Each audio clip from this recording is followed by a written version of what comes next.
We are the anchors of Queer News Tonight, and this evening we discuss the queer headlines. A 19-year-old transgender University of Washington student was fatally stabbed at off-campus housing in Seattle. Police continue searching for a suspect as the homicide investigation remains ongoing. A Chechen commander blamed LGBT activists for alleged hacking leading to major Russian battlefield losses in Ukraine. The statement came after leaked recordings surfaced featuring criticism of Russia's military and reported homophobic remarks.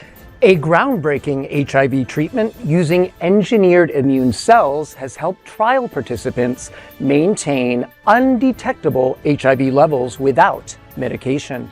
This has raised hopes for a future functional cure within the LGBTQ community. Democratic senators questioned new federal policies restricting gender-affirming care and transgender protections. They have warned that the policies could increase mental health risks, violence, and suicide among incarcerated trans individuals. Iran's soccer federation asked FIFA to allow only official national flags at World Cup matches, raising concerns about Pride rainbow flag visibility during Seattle's designated Pride match against Egypt. All this important LGBTQ+ news and more this evening on Queer News Tonight.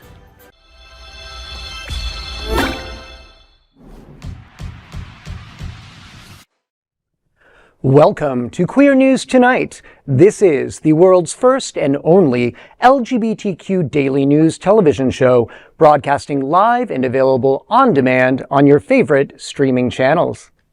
Analytics company VidIQ has certified the Queer News Tonight YouTube channel as the world's most popular LGBTQ streaming news show. Our queer stories have reached more than 12 million views. We are proud that Queer News Tonight has more YouTube subscribers than any other LGBTQ brand in Florida. We thank you for watching and supporting our voice in our rainbow family. There is no other news program in the LGBTQ world like Queer News Tonight. Today is Tuesday, May 12th. We are live and literally out of the closet and into the headlines. So many of your important stories we will tell this evening on Queer News Tonight.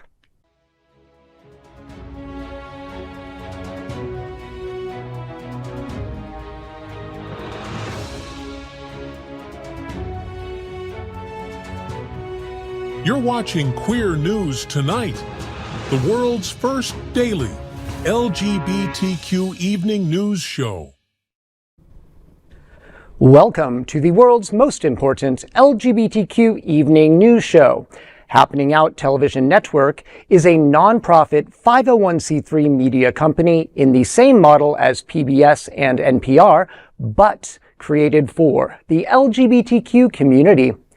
Our nonprofit mission is to support the 11 pillars of our community. We want to inform and educate the key issues of lesbian, trans, Latino, Black, healthcare, seniors, students, faith, social, justice, business, and queer culture. Help us support our diverse community. We are part of one of the largest LGBTQ nonprofit media companies in America. Hotspots Happening Out, South Florida. In 2026, our magazine is celebrating 41 years of the LGBTQ experience, and Queer News Tonight is celebrating our 5th anniversary with more than 14,000 LGBTQ television stories. We present South Florida's major LGBTQ events, including Pride Fort Lauderdale, Stonewall Pride, and Pride Fete. Our magazine, events, television news, talk, and entertainment shows support our mission to educate the LGBTQ and broader community. In 2026, more than 100 community leaders will sit at this table and share their voices as our anchors. Together, we host this show to support the LGBTQ community. Now, Let's meet this evening's anchors at Queer News Tonight. And now let's welcome anchor Gregg Shapiro. Gregg is an inductee into the Chicago LGBT Hall of Fame. Gregg is an entertainment journalist whose celebrity interviews and reviews run in a variety of regional LGBTQ publications and website. Welcome to the show, Gregg Shapiro. Well, it's wonderful to be here co-anchoring with you, Patrik. And on Thursday, May 14th at 6:30 p.m., as part of the Stonewall Movie Night series, a screening of Billy's Hollywood Screen Kiss, which is gay filmmaker Tommy O'Haver's 1998 feature film debut. It's being presented at Stonewall National Museum and Archives. Starring Sean Penn, when he was still known as Sean P. Hayes, as well as Paul Bartel of Eating Raoul fame and Richard Ganung of Parting Glances fame. It's a sweet, sexy, entertaining, and I think underrated movie that deserves to be seen by more people. Stonewall National Museum and Archives is located at 1300 East Sunrise Boulevard in Fort Lauderdale, and we hope to see you all there. And of course, let's welcome tonight's lead anchor, Patrik Gallineaux, the former global LGBTQ+ ambassador for 16 years at Stoli Group. He founded Dancing with the Drag Stars in 2009, raising funds for HIV/AIDS support. He's on the board of the new Gray Box Theater in Wilton Manors, is also a columnist, charity event producer, and most recently, he helped to create and host the new national drawing competition, If the Shoe Fits. Patrik, Island House Key West celebrates 50 years with Gold Party Weekend from May 15th through May 17th, and you're hosting it. Tell us what's happening out. That's right, Gregg. Island House Key West Gay Hotel and Resort, 5-star men's resort, will celebrate its 50th golden anniversary weekend from this Friday, May 15th to Sunday, May 17th at 1129 Fleming Street in Key West. The 3-day Gold Party weekend features poolside performances, happy hours, special events, and the Island House Awards, honoring 5 decades, of community impact. The celebration includes performances by the legend of Key West, Randy Roberts, live by the pool, the absolutely incredible Sushi, who was the queen of New Year's Eve for 25 years, 801's Kylie Jean Lucille, and the world-famous Aquanettes. Guests can expect music, entertainment, raffles, including the original raffle guy, Q Mitch, coming back for a special appearance, amazing craft cocktails, and a vibrant atmosphere welcoming the gay, bi, trans, queer, and allied community and visitors. More information is available at islandhousekeywest.com. And Gregg, I have to tell you, I am more excited than a glittery rainbow unicorn who just landed in Oz about this. First of all, even if I had never been to Island House, the fact that an LGBTQ business has survived for 50 years is phenomenal, with all the adversity and fights that we have faced and are facing. But because I have gotten to know Island House over the course of the last 15 years and through their incredible marketing director, Jeffrey Smead, and his amazing husband, who's one of the most brilliant mixologists and architects I know, who helps lead Island House, James Braun, I have watched them truly take the history, the 50 years of Island House, and usher it in to the modern day while fully respecting and celebrating why businesses like Island House have been essential, and as one of the last remaining in the world, is even more essential than ever, Gregg. Well, and you're hosting, so can you share what your duties include for sharing? Sure, absolutely. Well, it's of course to show up and look as glittery gold fabulous as possible. Amazing. I swear I've spent the last 48 hours at home searching for every bit of gold I can find, and I've got a lot of it. But we have 3 nights of events. Friday night, we have an iconic pool party. Again, Randy Roberts performing, who of course has been a Key West mainstay for decades with his own show still at La Tida, will be poolside. Saturday, Saturday, we have another incredible happy hour event / pool party, and then the Island House Awards. And what just blows me away, so much thought and effort is going into this. Island House is bringing back long-time bartenders and honoring them, even pool boys.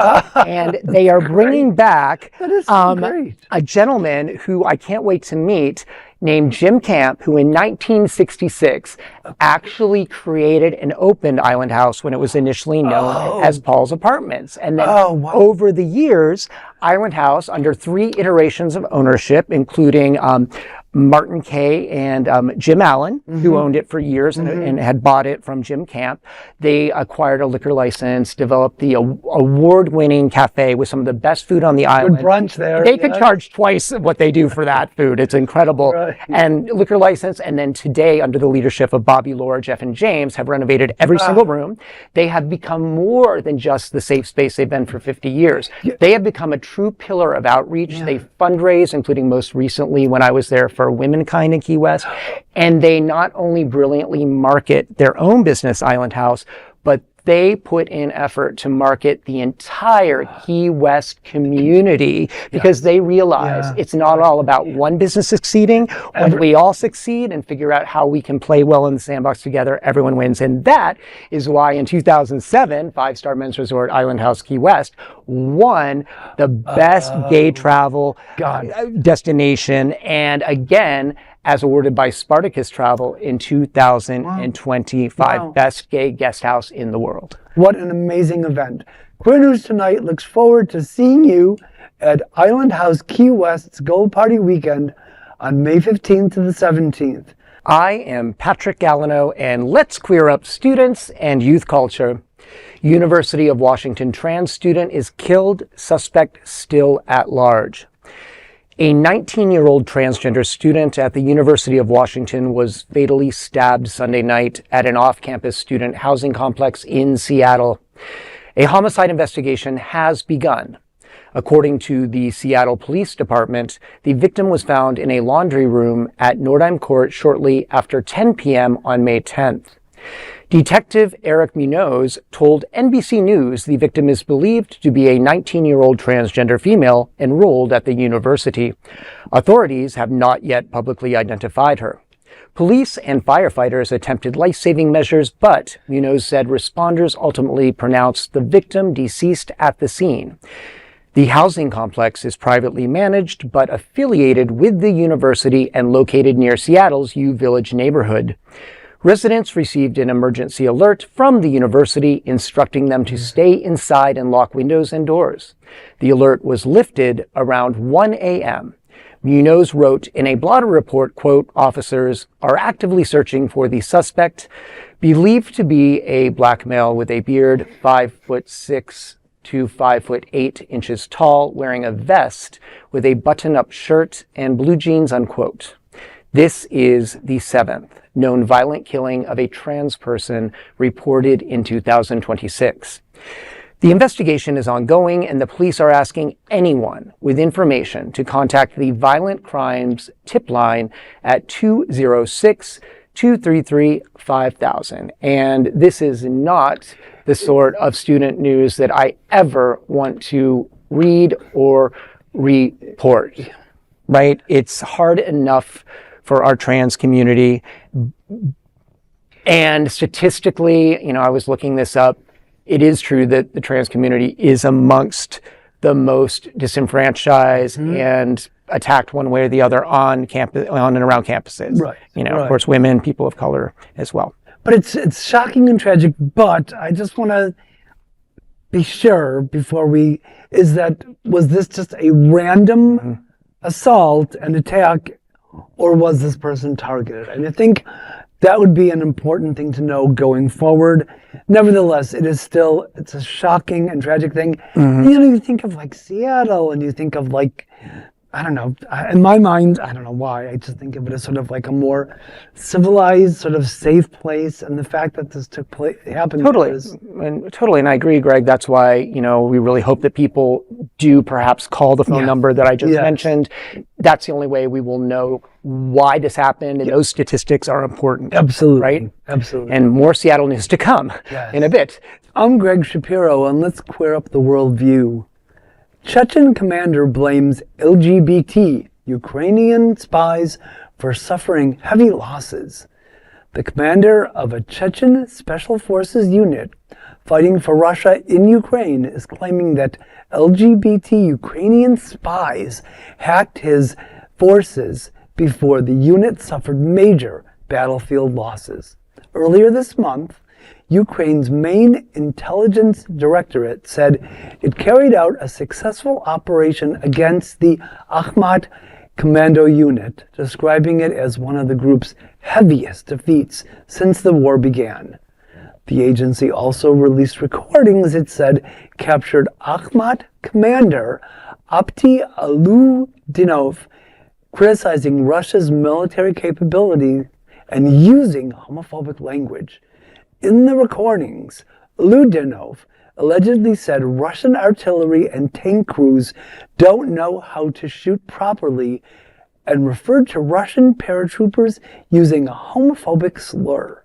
Ludinov denied the recordings were authentic, claiming Ukraine created them using AI. In a sarcastic video posted to Telegram, he said, quote, "Today I was horrified to learn that apparently my meetings had been eavesdropped on for months by Ishkarian and Ukrainian LGBT activists." That was apologies to Boris Badenov. Ishkarian refers to the Chechen Republic of Ishkaria, a Chechen opposition movement whose fighters are aligned with Ukraine against Russia. Chechnya has faced international condemnation over alleged anti-LGBTQIA+ persecution, including reports of kidnappings, detentions, and torture of gay men between 2017 and 2019. So you mean the heavy losses aren't just because they're Chechen assholes? I mean, something that is clearly illustrated in David France's incredible 2020 documentary, Welcome to Chechnya, which is a terrifying portrait of what they were doing to queer people in Chechnya. And as for Aludinov, I spit in your borscht.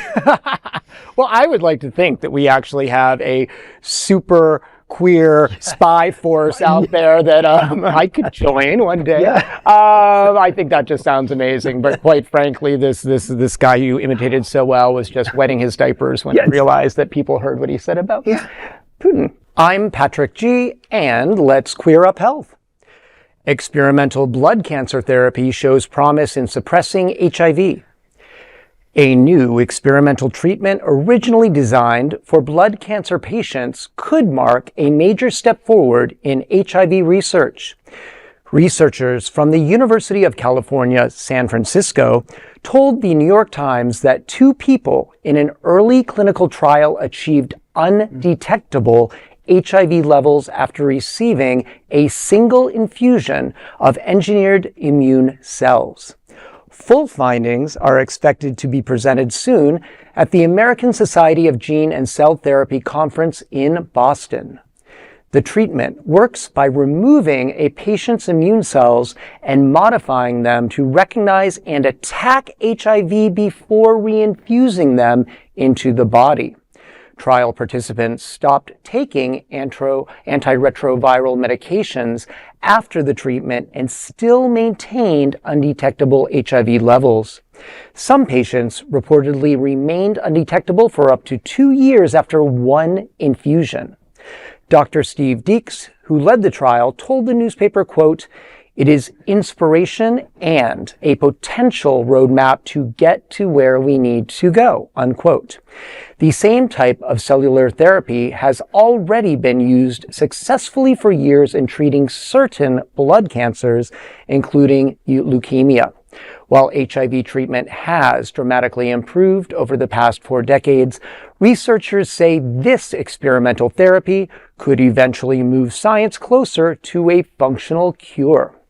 Dr. James Riley, an immunologist at the University of Pennsylvania, told The Times that, quote, "Cancer always will probably be the pioneer in this stuff because of the incredible unmet medical need." Well, I just have to say, as a former and longtime San Franciscan who got his medical care at the University of California, San Francisco, that I'm so excited that this is where this is from which it's being reported.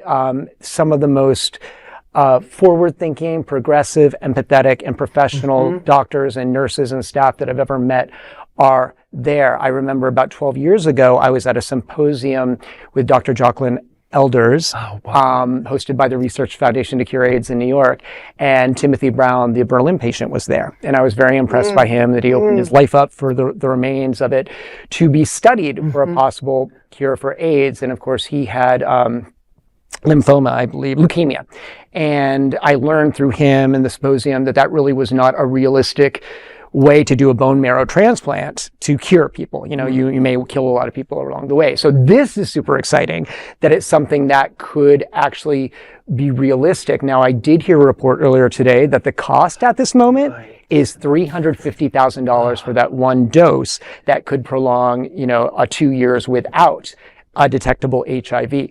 The doctor who created this mentioned that he's been working on this, in fact, for 3 decades, and that the next step is to try to train labs around the world where this sort of therapy is needed to make the medication to get it down to 35,000 to 3,500 to 350, and then eventually maybe free. That's how so many of these things start, right? Yeah. They're like cost prohibitive, and but I love the language that one of the doctors described it as inspiration and a potential roadmap, which is amazing.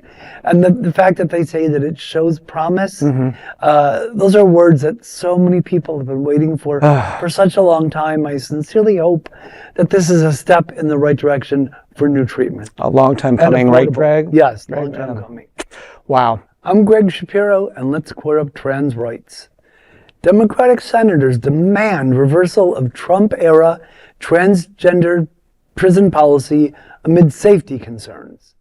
3 Democratic U.S. senators, Edward Markey, along with Jeff Merkley and Mazie Hirono, sent a letter to Acting Attorney General Todd Blanche and Federal Bureau of Prisons Director William Marshall III, criticizing changes tied to Trump's Executive Order 14168. The policy changes, introduced last year, rolled back Biden-era protections for transgender inmates. According to the senators, the new rules require prison staff to use pronouns based on what the policy calls biological sex, and they suspend gender-related accommodations and restrict access to gender-affirming care. The senators also warned that the policies could increase mental health crises and suicide risk among incarcerated transgender people. The changes include bans on federal funding for gender-affirming treatments and restrictions on clothing, cosmetics, wigs, and other gender-affirming items.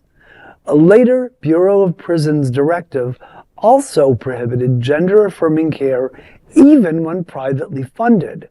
The senators requested answers from the Bureau of Prisons, including BOP plans to monitor and assess the impacts of recent policies on gender-affirming medical and psychiatric care. The letter asks for a count of transgender, non-binary, intersex, and gender-diverse individuals transferred to a different facility since January 20th, 2025 on account of their gender, and also asks for details of how the Bureau of Prisons will protect the physical and emotional health and safety of incarcerated transgender individuals, since it has stopped enforcing Prison Rape Elimination Act and more. The senators also want to know if the Bureau plans to form a specific process through which trans individuals can seek assistance or lodge complaints concerning harms they experience due to the recent policies. The deadline set by the senators for the Bureau of Prisons' response to their questions is coming up. It's May 21st. Wow. I mean, we should be grateful to have caring and concerned senators such as Edward Markey, Jeff Merkley, and Mazie Hirono speaking out on this matter. But does anyone think that Attorney General Todd Blanche really cares about what happens to transgender people incarcerated? I mean, did anybody think that for a minute they would even care about them? Obviously, Trump and his Heritage Foundation cronies, who probably crafted all the language of these, these rules, they don't care. So why do you think that these other people would care?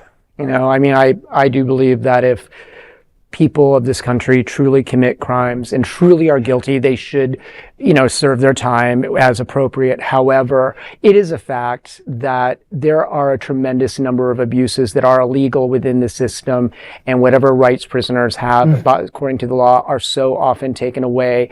And to imagine being transgender, where even a lot of transgender people are basically incarcerated when they're not even in jail in this society. Right. So to then, it's almost to me as if they're being incarcerated twice and punished twice, or even worse.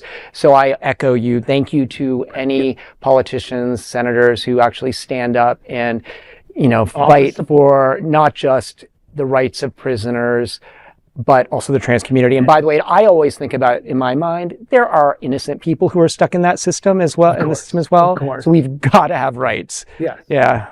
I'm Patrik Gallineaux, and let's queer up sports. Why not? Iran requests FIFA restrict pride flags at World Cup 2026. According to the Outsports report, Iran's Soccer Federation is seeking guarantees from FIFA regarding its national team's participation in the upcoming FIFA World Cup, including a request that only officially recognized national flags be allowed inside stadiums during its matches. The demands, published through the Football Federation of the Islamic Republic of Iran's official website and state media channels, come just weeks before the tournament begins across the United States, Canada, and Mexico. If enforced, the request could affect the visibility of Pride rainbow flags during Iran's Group G match against Egypt on June 26 at Seattle's Lumen Field. The game has already been designated a Pride match by Seattle's local organizing committee.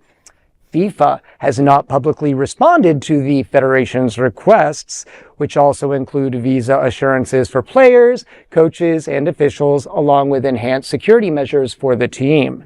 The request from Iran has sparked discussion within the sports community. Currently, there is no indication that pride scarves or rainbow symbols will be banned at the June 26 match. Girl, I don't care if you're Iran or not. That is our traditional June Pride Week, Pride Month, the celebration of why Pride began, the Stonewall Revolution. You're a visitor in our country and in Seattle. The plan's been set. Bye, girl. Yeah, bye. I mean, worry about the safety things that you're asking for. Don't waste our time trying to tear down a Pride flag. If you're afraid of the rainbow, you've got worse problems, my friends. And what makes them think that they're even going to be able to get here to begin with? Good point, Greg. Is Trump even going to let them in? I mean, how about worrying about that first? I mean, and they're making demands? Seriously. This really just makes me hate sports and soccer/football even more than I already do. Those dodgeball days are flashing through my brain. I know, it's all coming back. Thanks, Greg. LGBTQ 1-minute news. Let's queer up the worldview. Russian woman sentenced to forced labor over gay K-pop fan fiction Stray Kids.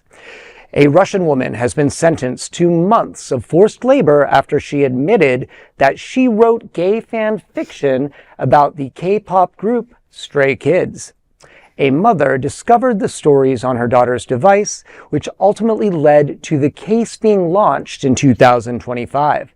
prosecutors had reportedly sought a 4-year prison sentence. According to reports, 36-year-old photographer and stylist Alexandra Kuzik is convicted of, quote, illegal production and distribution of pornographic materials, unquote. Kuzik told the court that the writing was a longtime hobby. She also said there were no printed versions of the stories and that she was not publishing nor selling them during the investigation. The fan fiction was reportedly found on a young girl's Telegram channel. Under the sentence, Kuzik will serve 18 months of forced labor with 10% of her earnings withheld by the Russian state. The case comes amid Russia's ongoing crackdown under its strict anti-LGBT propaganda laws. I remember, Gregg, 2013, it was June. I was sitting at a lovely cafe in San Francisco when I first heard the news that the Russian Duma was enacting this anti-propaganda law, anything LGBTQ towards children. And in this country, of course, we rose up with a lot of activism, a little slacktivism, but a lot of good activism at that time. And fast forward, I can't help but think, we've pretty much in Florida, in this country, caught up to that legislation. Russia at this point is pretty much just 1.5 steps ahead of where we might be. So we need to pay attention to this. Absolutely. Absolutely. And I mean, forced labor. What a just ridiculous, 36 years old. And now she's going to be stuck doing forced labor. I spit in every bowl of Russia's borscht. Well, forced labor, we're here having to host Queer News tonight, so, It's fabulous. LGBTQ 1-minute news. Let's queer up South Florida and Florida. Poverello's CEO, Thomas Pietrogallo, dies after decades of HIV and community advocacy. South Florida's LGBTQ and HIV advocacy communities are mourning the loss of Thomas Pietrogallo, Chief Executive Officer of the Poverello Center.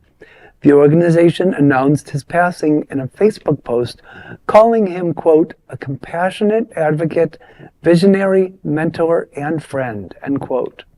Under Pietrogallo's leadership, the nonprofit expanded services supporting more than 3,500 families facing chronic illness and food insecurity across South Florida.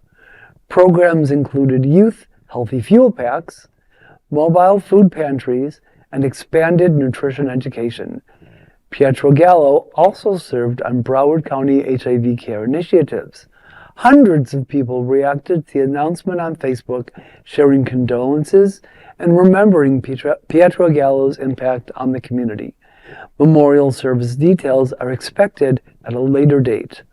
This really is a terrible loss for the community, and our sincere condolences to his family and those at the Poverello Center. Yeah, and I guess, not a silver lining, but one thing that has really been delightful that I've discovered living in South Florida in particular is we have so many incredible community leaders, and sooner or later, I guess, one has to lose them. And, an amazing human like Mr. Pietrogallo and so many other leaders I know and hope will always live on through the incredible selfless work that they have done for our communities. Absolutely. LGBTQ 1-minute news. Let's queer up the worldview. Transgender lawmakers win Scottish Parliament seats in region where J.K. Rowling lives. 2 transgender politicians have been elected to Scotland's Parliament, including one representing the region where J.K. Rowling lives. Dr. Q Moneyvannon and Iris Duane, both members of the Scottish Green Party, became the newest transgender MSPs after last week's election. Moneyvannon will represent Edinburgh and Lothians East, while Duane will represent Glasgow. During their victory speech, Moneyvannon said, quote, "This is what diversity looks like in power. My name is Dr. Q Moneyvannon. I am a transgender Tamil immigrant. My pronouns are they, them," unquote. Moneyvannon, who moved from Tamil Nadu, India in 2021, was elected while on a temporary student and graduate visa. Rowling, however, showed her support for anti-trans politician Dr. Pam Ghazal, who lost her re-election bid. All I have to say to that story is, too bad. Boo. Boo-hoo. This is fantastic news, and I spit in J.K. Rowling's haggis. Oh, gosh. LGBTQ 1 Minute News. Let's queer up faith. Christian nationalist pastor backing Trump calls him toxic. Christian nationalist pastor Doug Wilson, whom Defense Secretary Pete Hegseth invited to preach at a Pentagon worship service earlier this year, is drawing attention after criticizing President Donald Trump in a recent interview published by the Financial Times. Wilson said, quote, "I viewed Trump as chemo. America has cancer. Trump is toxic, and I think he's killing the cancer faster than he's killing the rest of us," end quote. What? Wilson then shared he didn't vote for Trump in 2016, added, quote, "I didn't believe Trump at all, for all the obvious reasons. He was and is an ungodly man. He's a natural man, a carnal man, a blasphemous man," end quote. Despite those remarks, Wilson said he voted for Trump in 2020 and 2024 because of his Supreme Court appointees whose rulings have supported anti-LGBTQ+ and anti-abortion policies. Wilson also opposes women voting and advocates for biblical law in the United States. Clearly, Doug Wilson doesn't own a fucking mirror. He's an evangelical huckster and hate monger. He should be defrocked. Sometimes it just takes toxic to know toxic. And by the way, I would not call Trump a natural man. Ungodly, yes, probably. Yes. LGBTQ 1 Minute News. Let's queer up the USA. Queer Texas judge resigns following criminal indictment. Bexar County, Texas judge Rosie Speedland Gonzalez has agreed to resign after being indicted on charges of unlawful restraint and official oppression. The indictment stemmed from a mid-2025 complaint alleging Gonzalez exhibited unprofessional demeanor, threatened a defense attorney with contempt, and ordered the bailiff to handcuff the defense attorney and place her in the jury box. Talking to the New York Post in January, Gonzalez said, quote, "I'm a proud public servant. I'm LGBTQ. I own a gun. I'm bilingual. I'm an American citizen, and I have every right to defend myself. As long as I walk in righteousness and have God at my side, I will be fine," unquote. The judge, first elected in 2018, had also faced multiple misconduct complaints. Under the agreement, Gonzalez is permanently barred from judicial service, though she may still perform wedding ceremonies. And who knows, maybe bar mitzvahs and kids' parties are on the table as well. Wow, you know, that's a lot of stuff there in that quote, right? She's pretty much trying to show everyone she's everything. It just makes me kind of think, though, maybe to her credit or in her defense slightly, that, you know, when you're a minority in a white man's world, you sometimes have to fight so hard to be extra hard. And as a lesbian, as a woman in the judicial system, I would just observe potentially she was taking things a little too far to try to prove or demand respect, but we have to watch out that we don't take things too far, right, yeah. Gregg? I wonder if she makes balloon animals. But, I mean, she's gun-toting and God-fearing, so she's pure Texas. And I would not mind having her by my side during a zombie apocalypse. Yes. These are and have been today's headlines from Queer News Tonight. Our anchors represent the best of our LGBTQ family. If our community is important to you, share this news with your friends and family. Don't forget to join the conversation on your favorite streaming platform. Queer News Tonight is the only live LGBTQ digital television show in the world, and it is, as always, out of the closet and into the headlines. We need your support. If our community is to grow and then thrive, we must tell our stories and bring them to the attention of the broader world. This is the only place in the world that tells these types of LGBTQ stories in motion and sound.